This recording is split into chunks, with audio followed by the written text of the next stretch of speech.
Hello दोस्तों, मैं पवन Kumar Chaudhary PKC classes में आप लोगों का पुनः स्वागत करता हूं।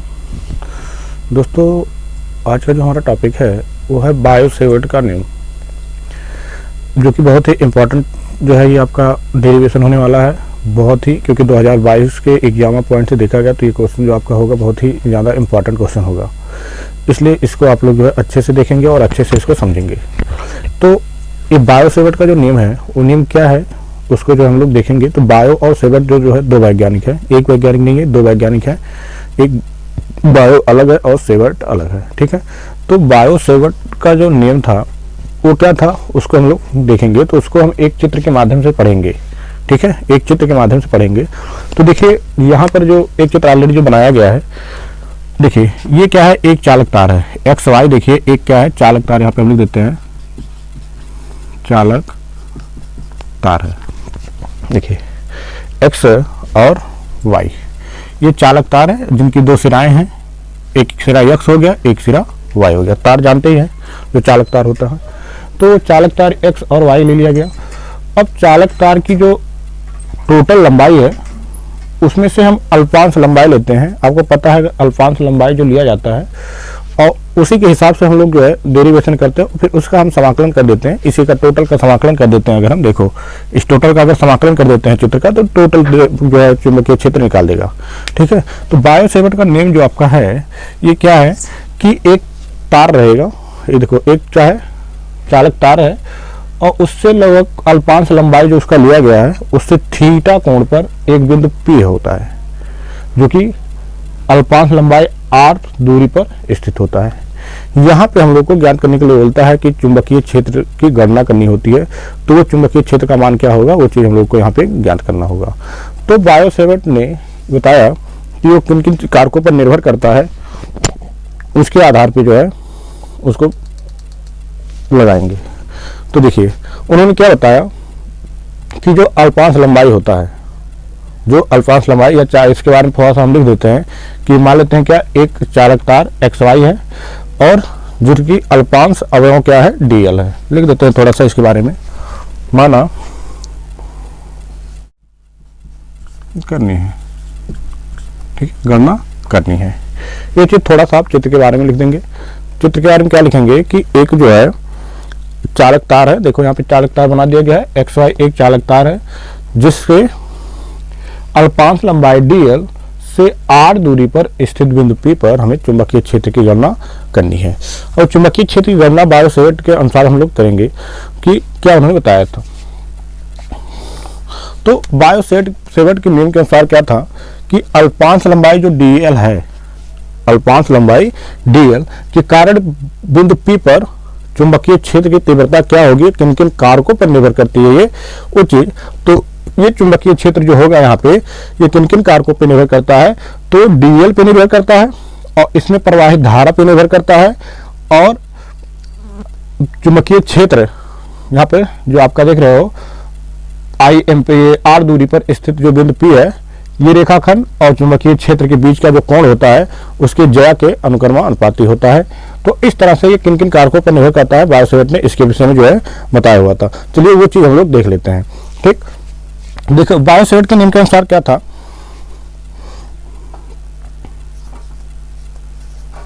बायोसेवर्ट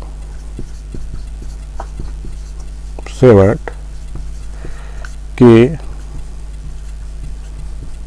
नियमानुसार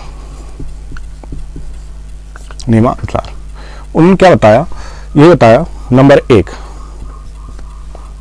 एक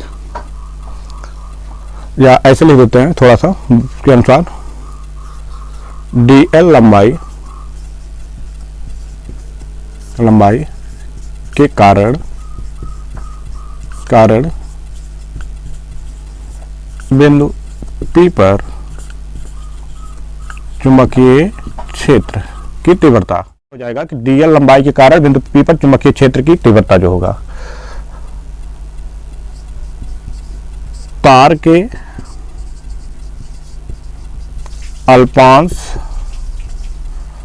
अवयवों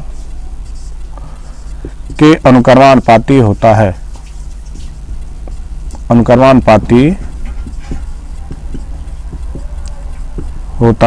अर्थात अर्थात तो dB होगा अनुक्रमानुपाती होगा dl के। ठीक है, नंबर 1 डाल के इसको छोड़ देंगे। ठीक है, दूसरा पॉइंट क्या होगा, दूसरा पॉइंट ये होगा कि चालक तार में, उन्होंने क्या बताया दूसरा पॉइंट, चालक तार में प्रवाहित धारा के भी अनुक्रमानुपाती होता है।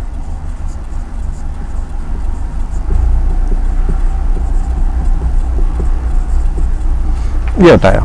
देखिए 2 पॉइंट इनका हमने बताया। क्या पहला पॉइंट ये बताया कि तार के अल्पांश अवयवों के अनुक्रमानुपाती होता है, मतलब यहाँ पे उत्पन्न जो चुंबकीय क्षेत्र होगा अर्थात dB जो होगा, यहाँ पे उत्पन्न चुंबकीय क्षेत्र जो है आपका ये बिंदु P पर dB जो होगा ये क्या होगा कि अल्पांश लंबाई के अनुक्रमानुपाती होगा, अर्थात जैसे जैसे तार की लंबाई बढ़ेगी ये क्या होगा, चुंबकीय क्षेत्र का मान भी बढ़ता जाएगा। इसके अनुक्रमानुपाती का मतलब ये होता है।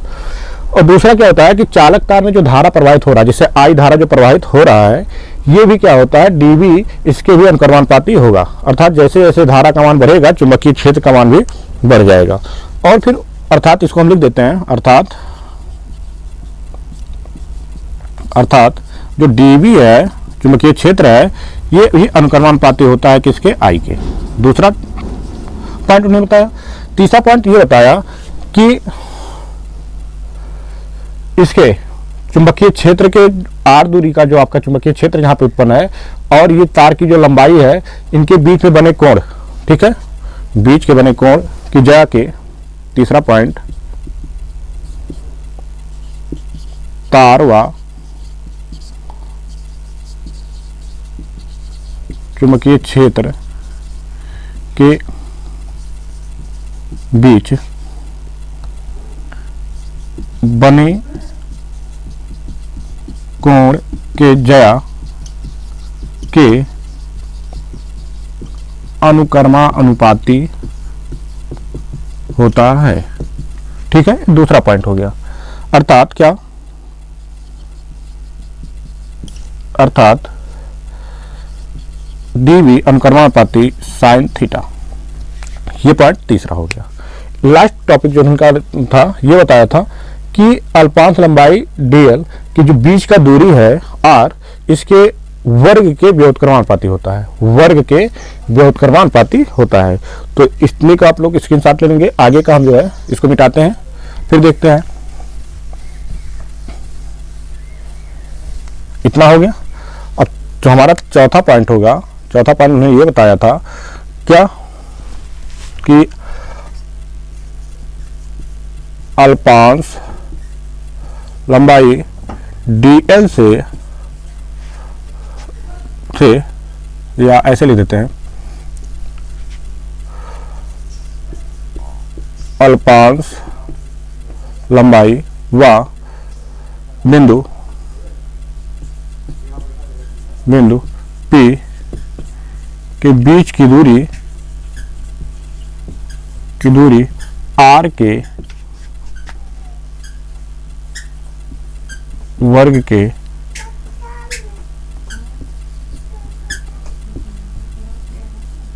व्युत्क्रमानुपाती होता है। ठीक, अर्थात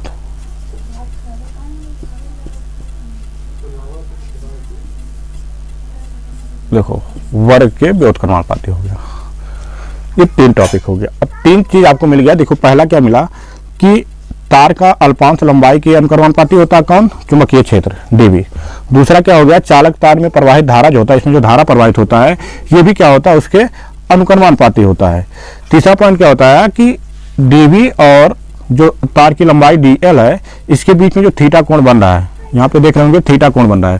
थीटा कोण जो बन रहा है इसमें साइन थीटा मतलब जया के अनुक्रमानुपाती होता है। अर्थात यहाँ पे देखो लिखा गया है dB जो है प्रोपोर्शनल साइन थीटा, ये हो गया। और लास्ट टॉपिक इनका ये था कि यहाँ पे आप देख रहे होंगे जो dl लंबाई है, dl लंबाई से लेके बिंदु P, यहाँ पे देखो बिंदु P है, बिंदु P के बीच का दूरी जो लिया गया है ये r लिया गया, स्मॉल r के वर्ग के व्युत्क्रमानुपाती होगा। देखो जबकि dB आपको लिखा गया है कि व्युत्क्रमानुपाती है r के। उसके वर्ग के व्युत्क्रमानुपाती होगा तो इसलिए स्क्वायर चढ़ाएंगे। अब देखिए इसमें 3 समीकरण आप देख रहे हो, अब तीनों समीकरण को क्या कर देते हैं हम, कंबाइन कर देते हैं, तीनों को मिला दिया जाता है। अब तीनों को मिलाते हैं तो लिख देते हैं समीकरण नंबर 1 2 3 4 को सबको जो है मिला देते हैं, तो इसको मिटा देते हैं।